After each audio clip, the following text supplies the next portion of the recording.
Thank you so much for joining us on Straight Outta Savannah. I am super excited.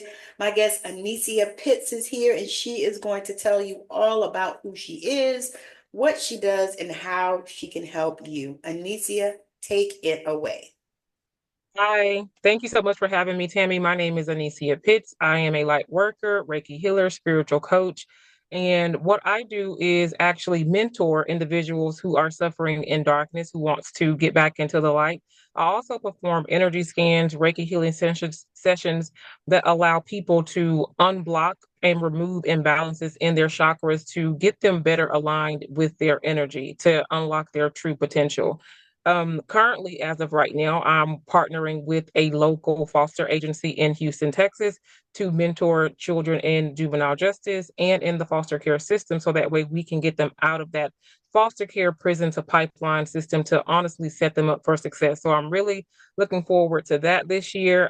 Be on the lookout for some beautiful things on my channel. And thank you again for having me. I am just, I love that. So tell me, how did you get started in that? So I actually always worked in as a teacher. I was always teaching. Even when I worked in as a CNA, I started work as a CNA as a 21, 22-year-old woman. And even as a CNA, I was teaching some of the individuals, the people in the nursing home there, just bringing them back to spirit, speaking life back into them because they felt like they were literally at the tail end of their road, just being in the nursing home. Um, Eventually shifted out of the nursing home, getting into a teaching role to where I actually taught the adult high school program. And I was also speaking life into those individuals, being a mentor, being a spiritual guide, if you will, as to how you would need to go about and direct your life and not necessarily direct your life, but allowing them to know that it's not where you start, it's how you finish. So it doesn't matter what it is that you've done, you still have the choice, even if you feel like you are on your last leg, to give yourself over to righteousness. And that's what I truly, truly believe. We all have the opportunity to give ourselves over to righteousness if that's something that we choose to do, whether it's on the tail end of our life physically, whether it's the middle part of our life or we're just beginning, we always have the choice. But I got into that very early in life. I would say early 20s, 2021, no later than 22. And so, what inspired you to go down that road?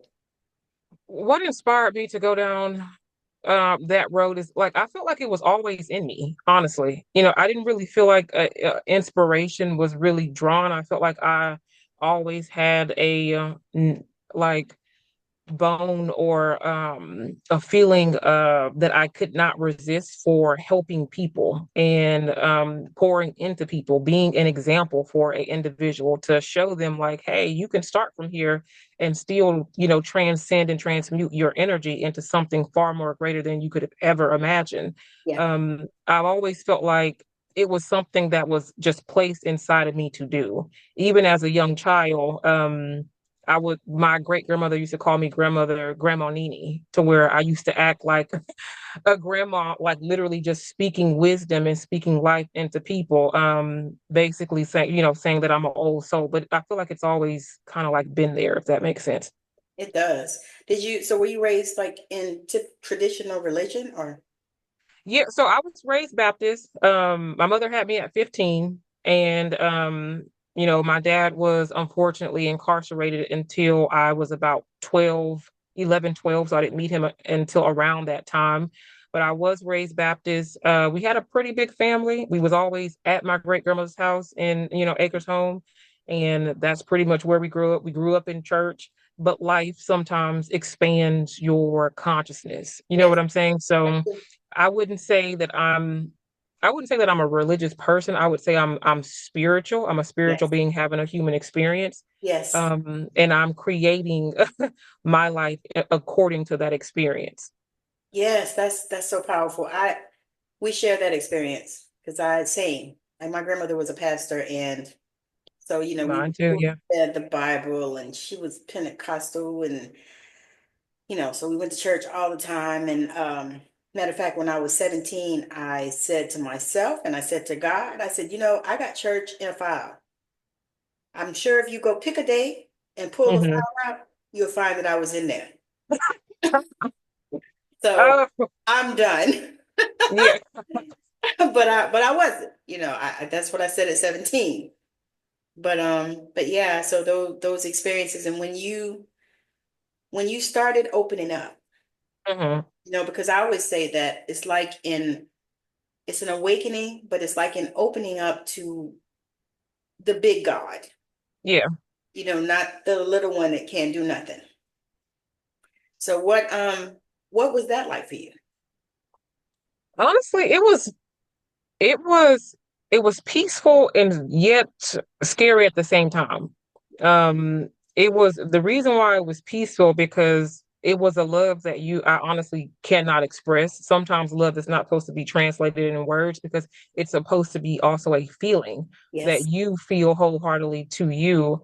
But it was a love that I honestly could not express. When I first created my altar and set my ancestors up on my altar, being able to look at them and speak to them in spirit, and working with my crystals and understanding the energy and the frequencies that I am also putting out into the atmosphere, and knowing what it is that I'm attracting, kind of left me into a space of like having a aha moment. It left me into a space to know that the kingdom of God is actually within you. It's within you. It was scary because honestly, Tammy, I felt like since I was, raised in church, my great grandmother was an evangelist, so she also spoke life. But yes, I felt like I was going against what I was raised as. I felt like I was going against my family and tradition. yes, Um and it was scary for me to step out on faith and actually get into a different sector that honestly drew me closer, I feel like, to spirit, to source. yes, Like me yes, being in yes. it this way has made a closer connection to God than me doing it another way, if that makes sense. It makes perfect sense. You are speaking my language. 'Cause that was the thing. It's like a journey, and it Yeah. is. And when you get on it, it's like, oh my God, because I was talking, the other young lady and I were talking, and I said, it was so embedded in me that, all these things that we do, they said was of the devil. They said, Yeah. going to hell, reading the tarot, and I'm like, oh my God, I'm reading cards. And then when I first popped out on the scene, this was probably, I think about 5 years ago now, and I was reading cards and stuff because, it's what you do in the beginning, right? So Hmm. read cards and stuff, and I would have people on my YouTube channel and on even sometime on Facebook Hmm. me, oh, you going to hell? You need to turn to Jesus. And I'd be like, gee, I'm already with Jesus. Jesus is my man. Yeah. Jesus is my healing guide. I bring Jesus into every session that I have. And that's interesting that you bring that up because I literally am in a space where I have to be in introspection. So for to bring up the tarot cards, I would say I'm in hermit mode right now, strong hermit mode. But Well, like thank you for when coming out. you are so welcome. When people don't know anything differently, or when they are afraid to actually, because I really feel like getting to know God is through a spiritual experience. And Yes, that spiritual experience is the spiritual experience that you create with you for you. yes, Because when I was meditating, I want to say about a month ago, um, Spirit spoke to me and said, Nini, it is not going to be your relationship with the book, but it's the relationship with the Holy Spirit. The Holy Spirit dwells in every last one of us. It's not, a religion, it's not a faith, it is the Holy Spirit that lives inside of you. It's yes, not the relationship that you have with the book. And Jesus is actually an ascended master who came yes, down here to do exactly what he was supposed to do. Now, what are you going to do, as an act of what he was doing to, also spread love, to also operate from unconditional spaces, to also be able to look at another human being and still look at that person through the lens of love as if God was looking at them, because you will never look in the eyes of someone who God does not love. That's what spirit is. Or so when people tell you that, oh, you need to turn back to Jesus, those are honestly some, in my opinion, the people who are furthest away from what God actually is. That's absolutely. And that's exactly. And it's amazing that you say that because that was exactly what I said. At first, of course it hurt my feelings. I Hmm. wasn't ready for all that, because I'm not a person that I don't even hate. You know what I Yeah. mean? But I wasn't ready for that. So I was like, what is this? And so it would just upset me. And after a while, I was like, you know what? These people don't even know me, number one. Number Hmm. two, they don't even know God. Yeah, absolutely. So why do I give a shit? So I was like, okay, all right, you do you and I'm gonna do me. I said, but the other part is we have been so conditioned in these religions to judge. It's Hmm. almost like a judge fest. Think about it. You go in church, if your dress is too short, they throwing you on a cloth, covering you up, covering up your legs, all this kind of stuff, sticking you somewhere in a corner in the back or whatever. And my thing is, you should just be grateful that that person is coming to church. I know. And this is this is why, like, even with me being spiritual, I still incorporate certain pieces of the Bible because I also honor my ancestors. That's what Oh, but yeah, you know, there's like should. people honestly, that's what all they know how to do is in some aspect of the word is be what they are not. And what I mean by that is that when you are trying to live by someone else's standards. You are being what you are not, because you are not living by your own standards. Again, having a relationship with God is having a relationship with the Holy Spirit, created on the standard of that relationship between you and that spirit, because it is personal to you. Yes, So when you come from a space where you have to judge another, you are in fact only judging yourself. You know yes, what I mean? I you are only in do. fact you are only in fact judging yourself. And I understand what you mean by that. Like, this is why um people who are solely just religious, they don't really, I feel like in some aspect of the word, Tammy, they don't really know what a spiritual relationship with God actually, in my opinion, looks like. They don't. Because the reason why I say that, because I remember I went to church and I raised my children in church and I'm grateful, you know what I mean? Hmm. Because it gave them, some foundation and, they know how to pray and they know how to get in touch with God. And that was the thing that, I was commissioned to do for my children. They all grown Hmm. now. But it's like, when you think about it, I lost my whole train of thought where we were going. But when I think about it, it's like, you know, so this is the vision that I got. I was sitting in church one day, Hmm. I would go after I got my divorce. I had a lot of issues in the church I was going to that I had been going to for about 8 years. And so I would go in there like this, like a horse with blinders. I go in there, just try to get the word, and then I would dip out. I wouldn't talk to nobody, because I had some, yeah, stuff going on. It's like, okay, I don't feel the love. You know what I mean? Hmm. But the vision that God gave me was that these people take their burdens in like Santa Claus, with a sack of burdens. They Hmm. go up to the altar and they lay it down, and then they get on there and they call Jesus and they pray, and they ask God to help them and all this stuff, and take these burdens and all this stuff. Then they get up and they take their bag back and walk out the church. I agree. No change, no transformation. And for me, when I started seeing that, that wasn't acceptable to me because why do I even go and spend my time there if I'm not going to get any transformation or any change? I mean, is God handicapped? Can God just not do anything? Can God just not heal? These are the questions that I had, and I had them from a young child. Hmm.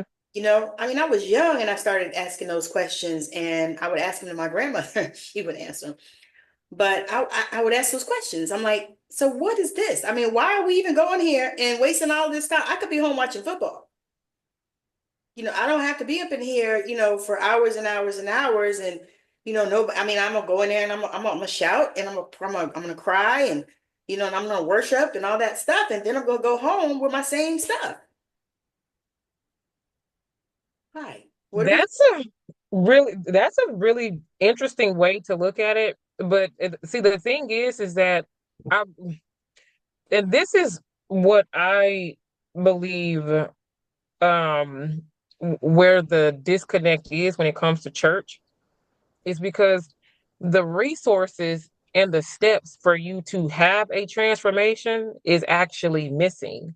Yeah, Because, like, again, ultimately, with everything, even the Bible says you have free will. You have free will to change your life. You have free will to transform. You have free will to listen to the God, because I go to a spiritual center, and my spiritual center, my practitioner says that God is not someone who comes down to you. He's someone who speaks through you. Or it's a spirit that speaks through you. So honestly, connecting to God is honestly connecting to yourself. It is connecting to the spirit absolutely. that is inside of you, but taking Yes, accountability. You're never going to, when you feel like you can put your burdens off on someone else, you know what I'm saying? And pick them back up later or whenever you get ready. You don't want to take a transformation. You don't want to yeah, do a transformation because you feel like you can put them down on someone else, when honestly your burdens are for you to carry. They're your experiences to learn from. What is spirit trying to teach you? What are you supposed to be taking back? What are you supposed to be transmuting and transforming? It's an inner issue that people have yet to realize. This is yeah, why they're not. exactly. And but people are comfortable with that because it's conditioning.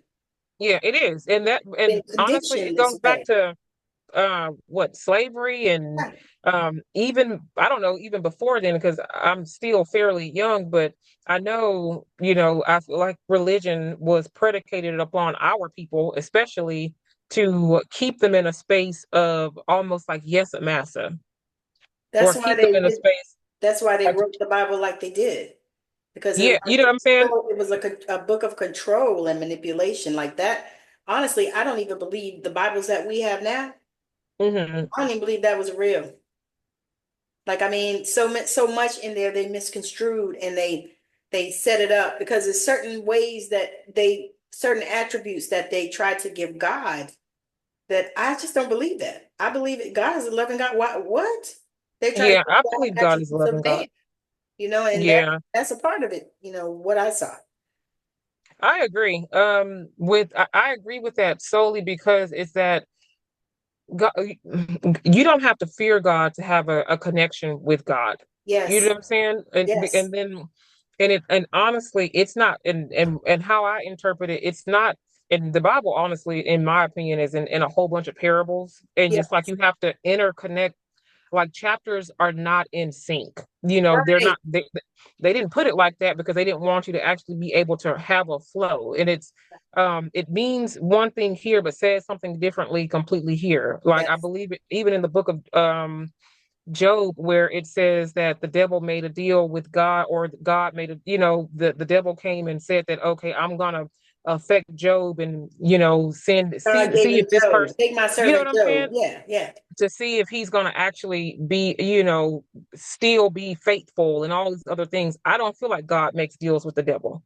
I You don't know what I'm even. saying? Why? You know what I'm saying? Why? The why? Exactly. To prove that somebody's going to still serve you. I don't feel like God does those type of things. And honestly, in my opinion, I feel like God is also all again within a person. The Yeah, darkness that you have to battle, the things that you have to fear, are the things that you have to fear within yourself, knowing what you are capable of, yeah, acknowledging the darkness that comes inside of you, knowing that where your faults are. You know what I'm saying? It's not the faults of anyone else, because the battle is never with anyone else. It's always been with you. You're never fighting anyone else out here in this life. It's always been an internal battle. This is why also the kingdom, when you are meditating, is with inside of us. You know what I mean? I do. I'm telling you, I listen to Reverend Ike a lot, and Mm-hmm. I finished my bachelor's in metaphysics. Congrats. Thank you. So now I'm working on the master's. I finished the coursework. I just have to do the paper. Hmm. So I'm working on the master's now, and my plan is to get my PhD in ancestral healing. Mm-hmm. So, but Reverend Knight, he talks about that, and he says, he said, he said, y'all trying to pray to some God up in the sky, but God ain't in the sky. God is within you. Mm-hmm. And girl, I mean, if you haven't listened, he's amazing. He was way before his time, and in his time, they vilified him. They demonized him. Wow. Yeah, because he was speaking metaphysics to help Black people get free. And they talked about him so bad, girl, it was horrible. I remember. But I found him, like I used to listen to him from time to time, but I really kind of got a little deep with him a few years ago, and that was the thing that came. Like he preaches, when you hear him, he preaches and stuff like that, but he's telling us these things. Mm-hmm. Know that the kingdom of heaven is within us. Absolutely. And it's just amazing when you start listening to that and you hear that, as opposed to all the other garbage that they told us. Yeah.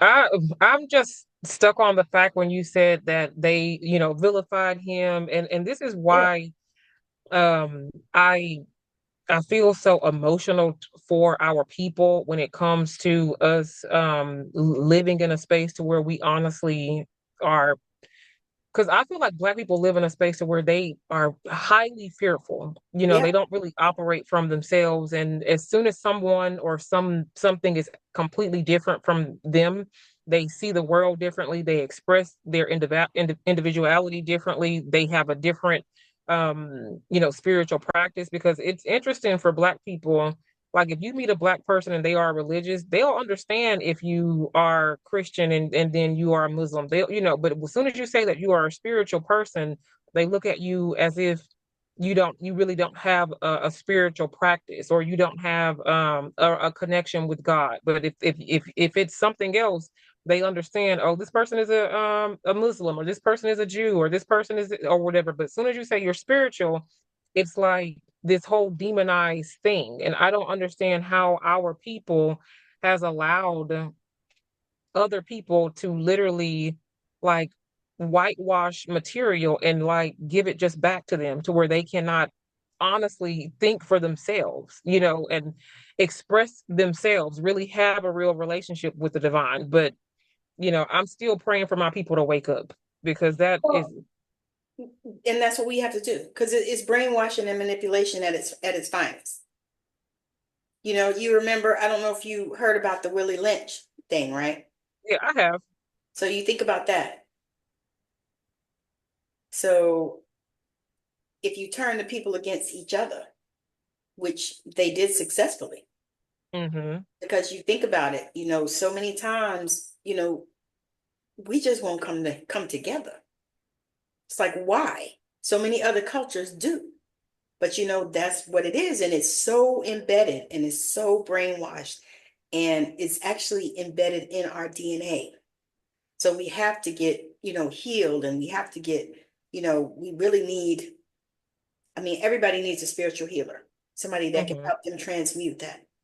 But we have to. But the other thing is too, is they don't want to open up to it, because they've been so manipulated and they've been so brainwashed. And I don't know if you have ever seen some of those shows where they talk about those cults and how the people are so brainwashed and stuff to believe in all kind of stupid stuff, that when we're watching it, we're like, why would they believe that? That don't make no sense. Right. But they've Right. been brainwashed and manipulated in that way, that's all they can see. So when you come and I come and I try to bring something else, because I tell them, I had people ask me, well, where do you go to church? And I say, I don't go. I don't have a church to go to. And then they Mm-hmm. start, acting real crazy. And I'm like, inviting me and stuff. I said, listen, I'm not looking for one.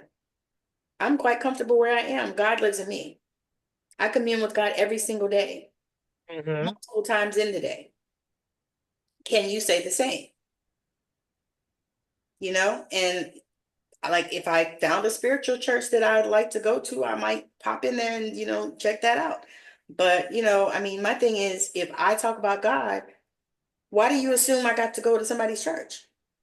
And why do you assume that God has to be, In a, because yeah, you know what I'm saying? And another thing is too, is like when you are spiritual, it's like the first thing that people want to know is like, do you believe in Jesus? You know yes, what I'm saying? And it's like that's personal relationship. I don't have to answer your question to, make you feel better about if I believe in Jesus or not, which, of course I do, but it's like, what's the point of you asking me that question? What is that question going to do for you? You see what I'm saying? It's like, I don't know. you know what I ask him? Do you know him? Yeah, I clearly, put it right back. Do you know him? I said, yes, I do. Yes, always. What is the problem with that? But we could talk about this all day, but let's move on. We're going to transition into talk about the type of work that you do. So I am a business analyst. I work for a construction company in analytics. So basically, what I do day to day is in my 9 to 5 is help VPs, contractors train on an application that integrates in their system. But my spiritual work, which I do after work, is Reiki healing, spiritual coaching, and light work. So I like to speak to the darkness of individuals for them to transmute their darkness, but not just transmute their darkness, provide them with the tools and resources to actually do that. Because we can say, okay, you are, you know, you're going through X, you're going through A, or you're battling promiscuity, or you're having a porn addiction, or you're suffering from codependency, insecurity, whatever that may be. We can pinpoint that, but how can we honestly get this individual to conquer those addictions? How Yes, can we get this individual to actually fight that addiction within themselves? So this pretty much this path allows me to be able to speak truth to that individual, to allow them to know that whatever addiction that they may be facing, whatever imbalance or blockage they may be facing in their alignment, their chakra alignment, they can honestly fight. The first rule of fighting any addiction is acknowledging that the addiction is there and yes, that it is winning. That is, acknowledging that your addiction is there and is winning is not, surrendering to the addiction. It's giving yourself the grace to say, okay, I'm not in a healing space right now. My addiction is in the front, my darkness is in the front. But how can I actually reverse that to where I'm actually operating from the light? So, whether this is meditation, affirmation, energy healing, Reiki healing, energy scans, light work where we do light therapy with our patients, even sometimes just counseling, spiritual counseling. We don't have enough people who honestly, especially our men, unfortunately, they don't feel like they can honestly be vulnerable to even express what it is that they are battling. Sometimes you just need somebody to hear you out and what it is that you are going through to yeah, be able to get it off of you. And especially when you are an energy healer, you have to honestly act as a conduit for the energy that you are trying to send to someone else. yes, But for that, and this is why I say for any person battling an addiction, darkness, they have to be a willing participant, meaning that they have to also acknowledge that, hey, this is where I'm at in my life, and this is where I want to go. This is where I want to be. yeah. But sometimes just being a listening ear. So that's my whole spiel. I do a lot of work. I do a lot of work. Apparently. So do you have a preference of working with men and or women, or does it matter? So I don't have a preference. Like honestly, I feel like more men actually watch my channel. I don't know if that's because of if it's just because of my energy.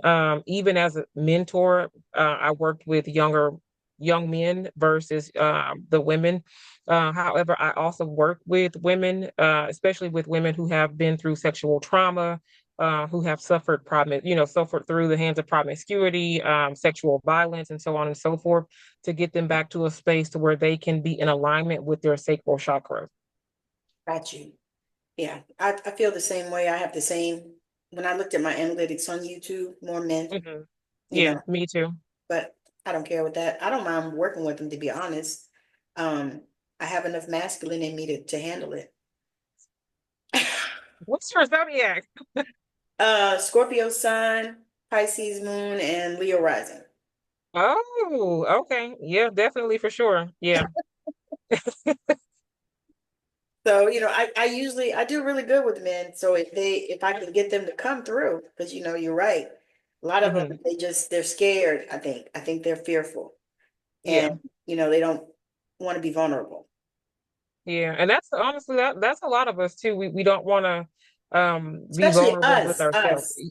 Yes, we don't want to be vulnerable with ourselves to say, hey, we're going through something and oh, I need help with something. Yeah. Especially though our men, they it's as being a mother of two sons, I see how even with my 15-year-old has to like put a certain image up that he has to wear on a day-to-day basis Yes. when honestly there is so much strength in your vulnerability. It's not a weakness at all. Yeah. And I think that it takes them time to learn that. And I'm grateful. My boys, they actually learned that, as they were getting older and stuff like that. And now both of them are in their 30s and they they're good. I mean, they're good. Like That I'm is so good. I'm proud of praying the them. same for mine.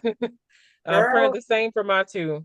I will pray that for you too, because I'm telling you, it was a journey because especially raising young men of color, Hmm. that's a whole other gamut. Yeah, And now I'm like thinking about my grandson, you know what I mean? So it's like it's a whole other conversation. that's true. That's absolutely true. Yeah. So what do you see? So what actually got you on that road where you felt like you wanted to help people, especially with the sexual trauma part? Well, I honestly used to battle promiscuity myself. I don't want to get too deep into it because I don't want to get too emotional, but I was inappropriately touched very, very early in life. I used to feel like someone put a sex demon on me. Doing Glad they things didn't that tell you that in church. you know what I'm saying? Doing things at a young age that I honestly didn't really have, I felt like didn't have any control over at the time, which left me very emotionally scarred and physically abused. So I actually got into the sex healing and wanting to do sex education and therapy through my own experience, through the trauma that I had experienced just growing up as a young woman. Even being after the trauma, coming into a space to where I still hadn't healed my sacral energy and I was allowing my creative energy to just be all over the place and not really understanding the power that the sacral energy actually produces because it produces life, which not just births a human being, but it births projects and things, businesses and organizations, things that you can honestly benefit from. So I want people to actually get into a space to where they can co-create with spirit. That's where your co-creative energy comes from. It comes from that sacral energy. So yeah, I got into that space from the trauma that I've experienced as a young woman. That is awesome. That's so powerful.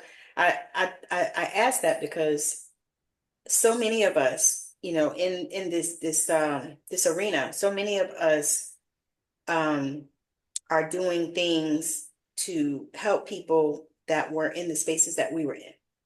Hmm. And it's almost like every time I interview somebody, it's like that. And it's so Yeah. amazing to me because I love how you transmuted that for yourself into helping other people because you're uniquely qualified to do it because you've been through it. Hmm. So that that And is that fascinates me, and I always want to point that out so people can see that just because you may have been in a mess or you may have had, stuff going on, you may have had, things happening in your life that, weren't particularly good at that time, it mhm. is something that can help you to help other people, Right. you know? Absolutely. Yeah, because one thing I asked God one day, I said, why did I have to go through stuff so young? Because I went through a lot really young. I got married at Mhm. 19. That's crazy. But I got married at 19, and it was like, and everything after that, it's like stuff I was going through in my 20s, people in their 40s and 50s were going through, or people in their 40s and 50s were coming to me and asking me for advice. I was in Absolutely. my Yeah. 20s. I was like, how does that work? So I Yeah. asked God one day, I Same. was like, why? And you know what he said? It's not about you. Wow. So I was like, that was what I said. I said, wow, okay, okay. And after that, I was all right with it. I was like, okay. And the thing I'm is, still trying to figure that out. Hmm. well, you bring things in from your past life as well. And that is something that I've noticed now as well, even, like some things that you don't know how Hmm. you brought it in with that ancient wisdom that you carry. Hmm. Okay. Yeah. So, I agree. all right. So going forward, I think it's probably about time for us to land this plane. So, going forward, let the people know where they can find you, or if you have any last words, where they can find you. No, before that, I'm going to ask my question. So I have one question that I ask everybody on my show. Hmm. It is, if you could change anything in the world, what would it be and why? That's a beautiful question. Yeah, yeah. If I could change anything in the world,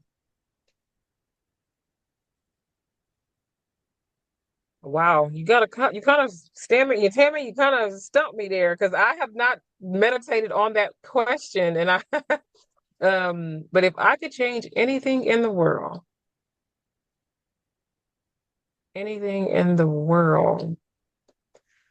there would be there would if I could change anything in the world, I would have a world where, or what I would change is that we would not see a world where children go a day without, having what it is that they need psychologically, emotionally, physically, economically, whatever the case may be, because children turn into adults. Yes.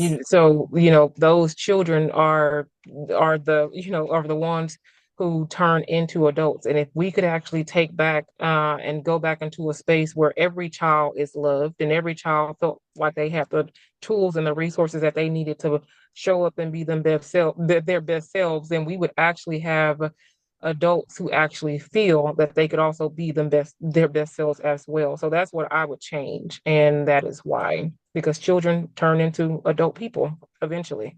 Well, they're our future. Yeah, absolutely. I think about it. I was like, did anybody not hear Whitney when she sang that song? I believe the children are our future. Yeah, Like absolutely. they are our future, and so we need to pour into them. And you're right about that. So, share with the people where is are the best places to connect with you, and if you have anything going on where you enrolling people or doing services or whatever, just share all that. I will. So you guys can connect with me on my YouTube channel. It is at Aneicia Pitts. Also, my Instagrams, LinkedIn, Facebook fan base is also Aneicia Pitts. I do have some works coming in with my website, which will be aneciaslight.com, and that's ANEICIASLIGHT.com, where you can get complimentary energy scans, 15-minute phone calls if you just need clarity call. Also, we're going to be doing metaphysical sprays where you can, buy one, get one free. And then we're also going to have some high vibrational energy parties to where we give affirmation cards. These are going to be completely free for you to be able to practice positive affirmation and getting back into alignment to your best self. So, yeah. That is so awesome. I am so excited for everything that God is doing in your life. And I see so many great things for you. That's why I reached out to you. I was like, I see so Thank many you. great things. I mean, really, all of that sounds so good. And so, where do you see yourself in the next, say, 5 years? In the next 5 years, I honestly see myself in a space to where, like, I am honestly helping people get back to who they always meant to be. They probably was just too afraid to find that person.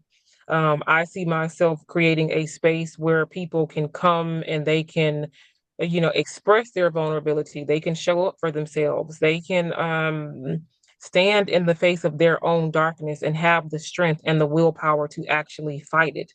They can have someone to actually come to hold their hand, because I didn't have anybody to hold my hand when I was battling my darkness. I was doing it completely alone by myself. So they Yes. would have somebody here to honestly support them. And even if they fall, because we all F up sometimes, we all backslide, and you still have somebody here that is going to be rooting for you to get back up and try again, because we are spiritual warriors. But I see myself creating a brand, a lane to where people can honestly stand up in the face of adversity and really look at adversity and knock their adversity down and stand up in their truth, operate in righteousness, live their life how God has called them to be, however that may be for them. That is so powerful. And I see you doing that because it's like, it's time and we need, all Yeah. hands on deck. It's all It's hands. going to take a collective to raise the vibration. It's going to take a lot of us. And every time I see one, I try to reach out because I know we need this. We need these collaborations. We need these conversations. Hmm. We need everybody praying and, however you pray, whatever you believe, but we need everybody praying and we need us holding hands energetically across the world. Yeah, absolutely. It's going to take a collective to raise the vibration. But I just honestly, too, want to say to you, Tammy, thank you for even having me on your path, reaching out, having me on your podcast, connecting with me. It has been a great pleasure to even just, be in your energy and talk to you with the work that you're doing. So I do want to, give you your flowers for even allowing me to be here. And yeah, it's going to take a lot of us. So we got to lock arms. We got to lock arms because it's going to take a community to help raise the vibration of this planet. It is. It's whoo, it's like we've been playing with this thing and now it's Yeah, go for real. time, For now, real. now we have the Super Bowl, all right, we in the playoffs. So it's go time. We gotta go. We got to get out here and do these things and do it without fear, Yeah. you know? And that's one of the things. But I'm so grateful that you joined me today. I'm so full because you are like the second young lady that I have interviewed today, and it is just that fills me up and lights me up because Mhm. because y'all are the future. That is very sweet of you. Girl, I'm for real. I'm like, y'all are the future, and y'all light me up because I'm excited that y'all are at the places where you are, at the ages where you are, you know, Yeah. because I wish I was, you know, but it was a different generation. Yeah. We are always exactly where we need to be, though. That's one Yeah. thing about And spirit. that's the thing, yeah. And you have to recognize that too. And because I'm personally not a person that believes in regret. Because Yeah. like people say, oh, Absolutely. this one lady told me, said, I wasted 21 years, with my ex-husband. I said, oh no. I said, no, honey, you didn't waste it. Okay. You learned something from You that. learned something. I said, and there was, things that didn't you have your kids with him? Yeah, so okay. So you got the kids? No, Hmm. not wasted. I said, Absolutely not. that's a perspective shift that we have to do, within ourselves. And then, just like I did, I told her straight up, we were in the Dollar Tree. I said, no, ma'am.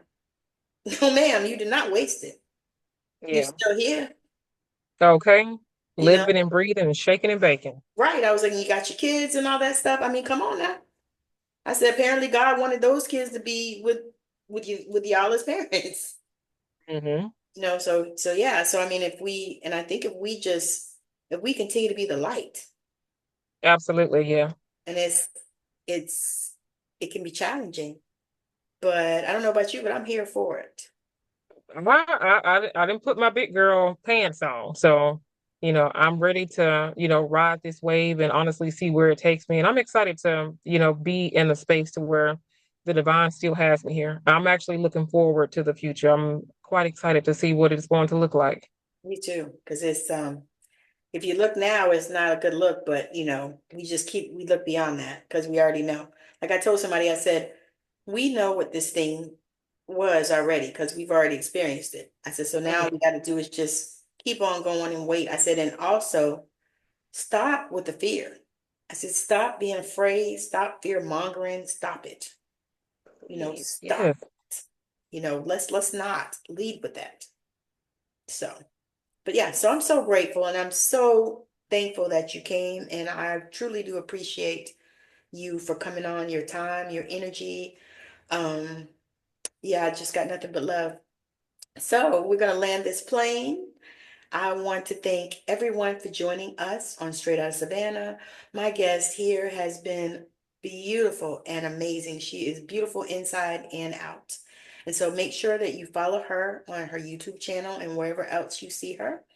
Make sure you show her love. Make sure that you check out all the offerings and the things that she has because her details will be in the show notes and in the description on YouTube. So wherever you're listening or watching, thank you, thank you, thank you. I appreciate you. Thank you for subscribing. Thank you for sharing it out to other like-minded people. We appreciate you and thank you so much for your time because you could have been watching anybody else, but you watched or you listened to us. So thank you, thank you, thank you. Bye now. Thank you. Bye.